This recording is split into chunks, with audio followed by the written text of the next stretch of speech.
Ovu je temu otvorio IDS-ov Teddy Avalon, upitavši župana što se događa s nastavkom gradnje Ipsilona. To je dug vlade prema građanima Istre na temelju dobivenog mandata. Uzvratili su iz klupa HDZ-a.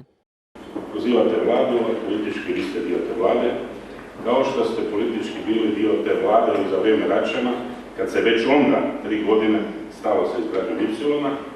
Tanja Vrbat-Grgić iz redova SDP-a župana je upitala smatra li ugovor s koncesionarom Bina Istrom lošim, a cestarinu i tunelarinu preskupom. Predložila je i održavanje tematske sjednice o tome.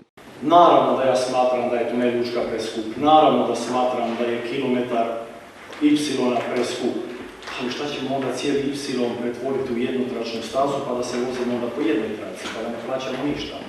A rješenje se odnosi na redefiniranje koncesijskog ugovora, a mene baš briga tko će sutra biti nositelj koncesije ili graditi, ali želim to za Istru da se izgradi. U skupštini se moglo čuti i da gradnja Pulske bolnice teče brže od plana. Osigurana su i sredstva za obnovu krova i interijera zgrade psihijatrije. Za govornicom je potegnuto i pitanje oko rada udruge Istra Inspirit. Damir Kajinga ocjenjuje nemoralnim jer udrugu vode stranački ljudi. Istra Inspirit je jedna od onih udruga koja većinom ostvaruje vlastita sredstva za razliku od velike većine drugih udruga koje se čisto financiraju iz proračuna županija ili gradova i općina.